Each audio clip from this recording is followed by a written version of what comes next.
As someone who started organizing the first Women's March the day after Trump was elected in 2016 and helped build this organization over the last 3 years, it feels surreal and yet powerful to be here today in our 4th year marching on Washington. The sleepless nights were worth it because I knew I was part of a team that was about to make history. The struggle to build this transformative movement is worth it every day because this movement, this resistance, has inspired millions of people across the globe to step up, step into their power, and organize for change and for liberation. The fact that we are still here, coming together once more in a beautiful show of our collective power, tells me that the hard work and commitment of our staff, board, and hundreds of organizers across the country is as needed and more relevant than ever. This year alone, the Women's March was a leader and a leading voice in the demand for Trump's impeachment, which was one of the biggest progressive victories that we have won. Every Women's March that I have organized since that very first one has carried a magic that can only be fully felt when you take the time to pause, to look around and realize you are witnessing a rare gathering of our grandmothers, high schoolers and other youth, seasoned organizers, first-time activists, women who call the big city home, women who call the small country home, women who find home in more than one nation. And today, we are all here together, standing in solidarity against the attacks on our bodies, our communities, and our planet. I'm proud to be standing here again, 4 years later, with these bold and visionary leaders, sharing ideas, making plans for 2020 and well beyond, and of course, marching tomorrow in the 2020 Women's March. With that, I would like to welcome you all and introduce our first speaker, Rachel Carmona, who is Women's March's Chief Operating Officer.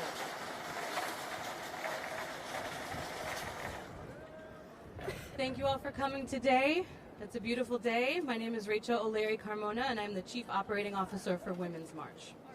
We are now less than 24 hours away from the 2020 Women's March, but this one is already very different. Over the past week, we have been hosting a number of actions and activities to develop and unite women and femmes across movements. And this time we're really taking a deep dive into the issues, that our base cares about. We have surveyed our base 3 times over the last year and come up with the same 3 things. We are invested and engaged in working on this year around reproductive health, rights, and justice, around climate, and immigration. We've invited over the course of this week feminist experts and leaders in this movement to come together to lift up some of these issues, which are some of the most pertinent of our time. It's year 4, and you all have covered us for a long time, so I think it's no secret to anyone here that Trump and his administration are bent on silencing us. If it were up to him, there would be no Women's March. He's attacked women and femmes on every front imaginable, and that's why this march is the most important one, which is the last one before the 2020 election. Since Trump came to office, nearly 900 reproductive health clinics across the country servicing majority women of color have seen resources slashed drastically. And in this past year, critical research on the effects of chemicals on pregnant women was stopped after federal funding was cut, placing mothers' lives at risk. And it's hard to go through a single news cycle, just one, without seeing the ways in which immigrant mothers, queer migrants and refugees, and even 10-year-old girls lose their lives in ICE custody.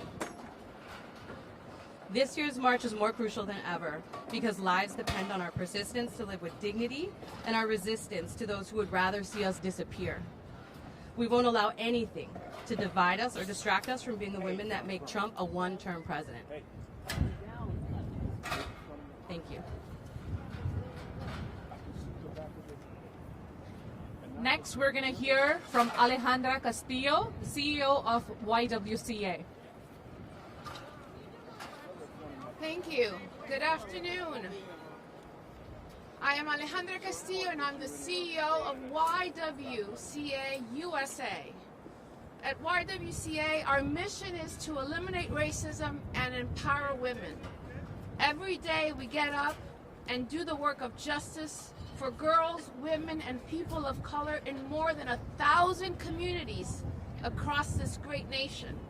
We offer housing to women seeking a safe place to live. We provide childcare for working parents.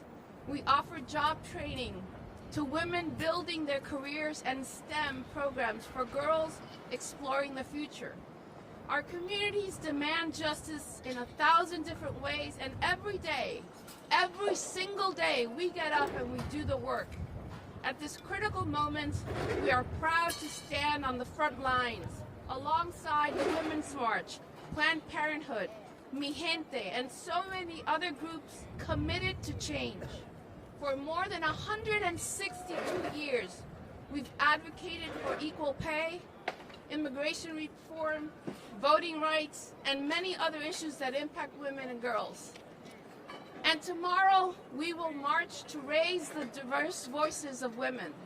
We will rise together to demand that our nation's leaders listen and take action on the issues that have brought us together this year: reproductive rights, immigration, and climate justice. As a 501c3 organization, we are not here to talk about politics or candidates, but we are here to lift the voices of women about the critical issues.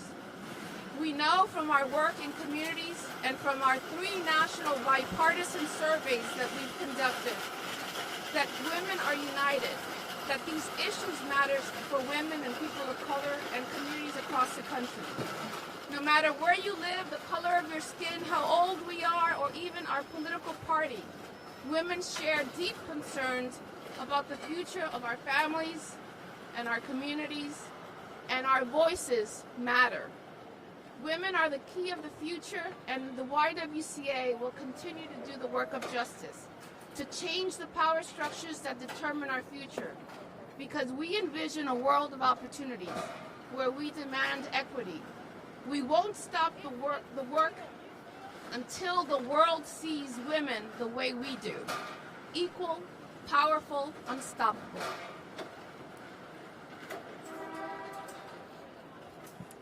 Next, we're going to hear from Isa Noyola, Deputy Director of Mi Gente and a Women's March Executive Board member. Hello, DC. I'm Isa Noyola, and I'm the Deputy Director at Mi Gente and a member of the Women's March Executive Board. As a 15-year-long organizer in the trans and immigrant rights movement, I work with communities that are systematically pushed to the margins of our society. As a trans Latina activist, I often find myself pushed to the margins of those margins of our society. Despite knowing that many people in power in this country would rather see me and the communities I love disappear, I wake up every morning ready to fight for them, because I know I am not alone in this fight, and I know that we can win. Throughout this election cycle, everyone has been asking the same question: who can beat Trump? Well, I stand here today to say this answer is simple. I can beat Trump, and so can you, but only if we fight him and his cronies together, and only if we continue to make space for those he wants to make invisible. I will beat Trump by continuing the organizing work that uplifts the trans and immigrant communities, and by standing shoulder to shoulder with the fight for climate justice and reproductive justice. We will beat Trump if we continue to remind one another that we have more in common in our neighbor of a different nationality than we have in common with the men in power who seek to divide us. The most important thing that the first Women's March showed us was the power we truly possessed when we opened space to include the many. Women's March has knitted together a powerful movement of people who share a common belief that freedom is for everyone, with no exception. In 2020, we are going all into the fight for our future, and I look forward to doing this together with all of you. Thank you. Next, we'll have Kelly Robinson, who is the Executive Director of Planned Parenthood Action Fund and also a Women's March board member. Thank you. It may be chilly today, but it's clear that this movement is on fire. Good afternoon, y'all. I'm Kelly Robinson, the Executive Director of Planned Parenthood Action Fund and a proud member of the Women's March Board of Directors. Right now, in the year 2020, we need the Women's March more than ever because our rights and our bodies are under attack like never before. The Trump-Pence administration and their allies are doubling down on their attacks, from dismantling the nation's Title X program for affordable birth control and reproductive health, to weakening the Title IX protections for survivors.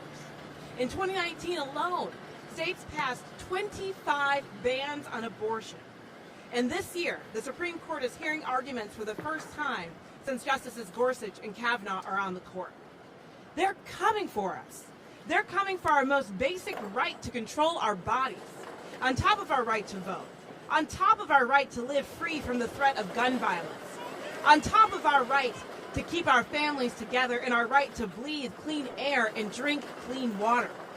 And you know who gets hit hardest by all of this? It's women of color, it's LGBTQ people, it's immigrants, it's people with low incomes, basically all the people that need to be in power and are taking back power this Saturday. But every step of the way,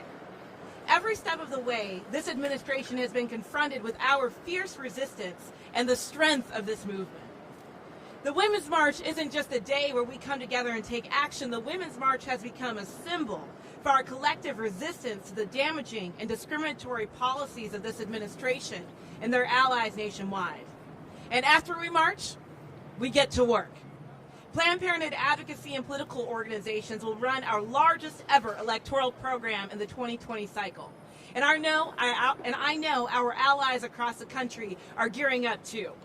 Through the power of supporters, through the power of grassroots momentum, we will work to take back the Senate. We will work to take back the United States White House. We will work to take back state legislators across the country and defeat harmful ballot measures anywhere that they show up. Because this is our movement. We are not slowing down. And Planned Parenthood Action Fund is proud to once again stand shoulder to shoulder with people across the country and mobilize at the Women's March for progress on equity and justice for all people. Y'all, this movement, it's bigger than one march. It's bigger than any single person, and we cannot and we will not rest in this fight. We're fighting to take back our rights. We're fighting to take back our health care. We're fighting to take back our futures, and we're fighting to take back our joy. And when we come together, we know that this is an unstoppable force. Thank you. Wow. Next, we're going to hear from Rinku Sen, who is Women's March's executive board member.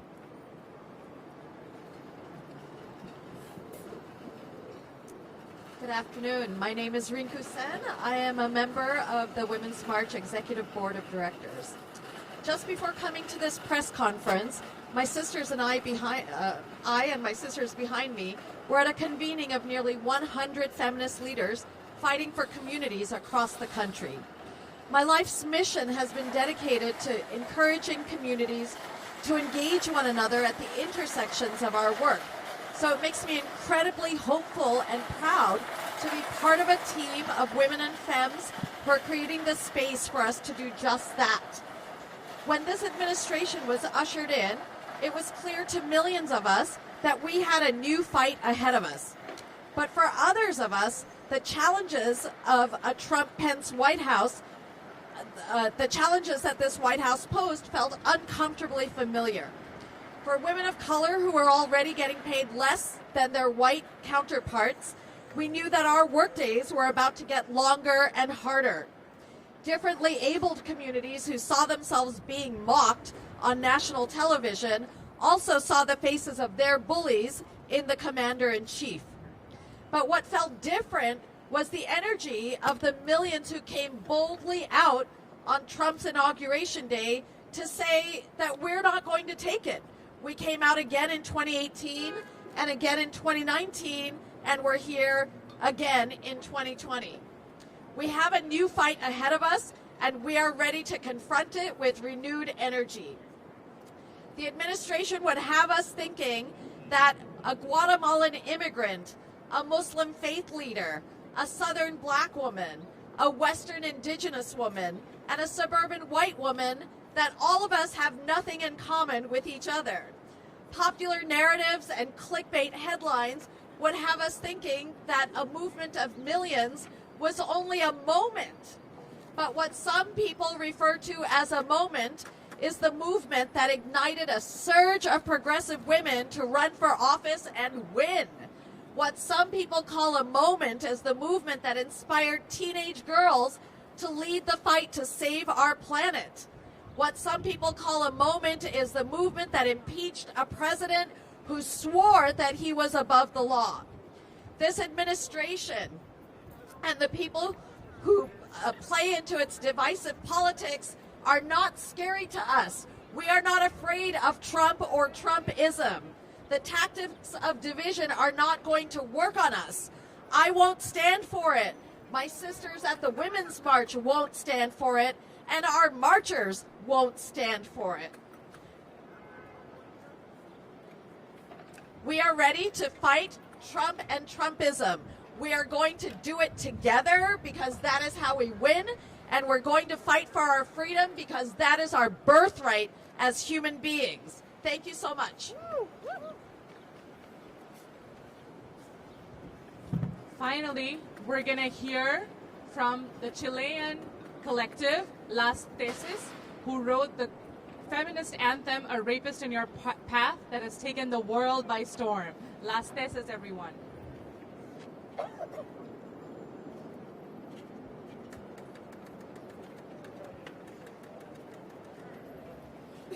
Hola, somos Las Tesis, colectivo artístico feminista desde Valparaíso, Chile.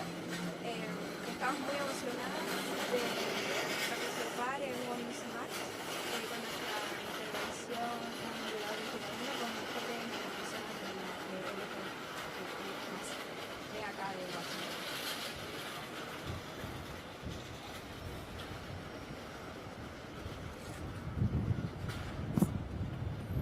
Hello, we are Las Tesis, and we are an arts collective from Valparaíso, Chile. We are excited to be here and participating with the Women's March and with LGBTQ people.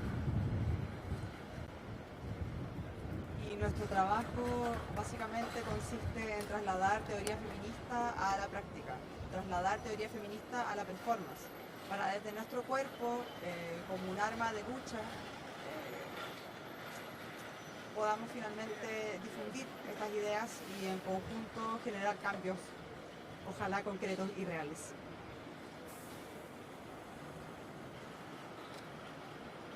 And what our work consists of is taking feminist theory and turning it into practice, and taking feminist theory and turning it into performance, and thus using our bodies as a weapon in the struggle. And we want to spread this information and hopefully together lead it to change that is concrete and real. En nuestro caso, fundamentalmente, el arte en los cuerpos está operando como un instrumento de combate y de lucha contra estas políticas neoliberales y patriarcales. Venimos de un país que está gobernado por empresarios, igual que este, y eso es lo que nos une también en esta lucha. Acabar con un sistema político y económico que perjudica a las mujeres, a las disidencias, y con eso nos posicionamos mañana con toda la comunidad de acá. Yeah. And so in our case, fundamentally, in this struggle, we want to use our bodies and art as an instrument to combat neoliberalism and patriarchy. And our country is a country that is run by business people, by big business, just like here. And so that is another way that we are united in this fight against policies and an economic system that harms women. And so we are here to do that with all the communities here. And a very important thing to say is that we create from the resistance, from the love, really deeply love for art, that all the people in my city, Valparaiso, creates from the passion, not waiting to receive money as exchange. That's what the difference that with us, with you right now, is that our art is social because we are living in a country that your country fucked up a lot. So you have to understand that the way that we're creating now is a powerful way of resistance, because we come from a city that all the things are very violent for people that create, but even though we still creating, and that's the reason that this movement is so important for all the world, because we do it with passion, not waiting money before. So that's very important that you to know.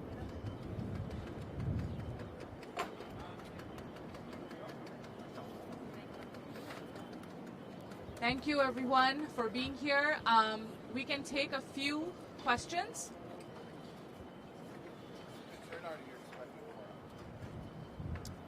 Rachel, you want to take that? Can you repeat the question? What kind of no. As of today, we have about 26,000 people RSVP'd, but as you know, RSVPing for a protest isn't the most common thing. So we'll see. Yes, we do. I think we have, I think between around 70 to 80 buses coming in.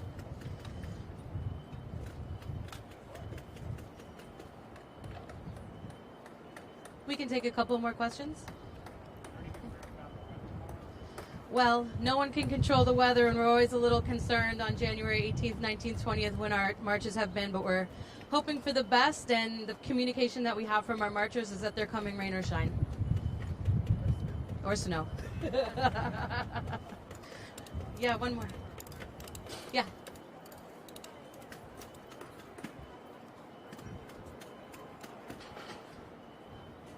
I'm having a hard time hearing.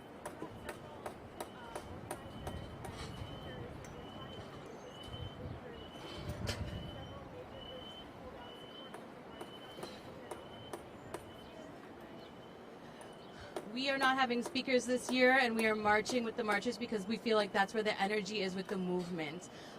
We want to be with the people and where the people are at, and it's not about listening to people talk. It's about exercising your own power and your own agency and taking the fight right to the doors of the White House. So at 10 a.m., there's going to be like a rally or 10 a.m. Freedom Plaza. Yep, and we'll have some instructions there, and then we step off right afterwards. at 11. At 11. We'll see you all there. Thanks, everybody. Thanks.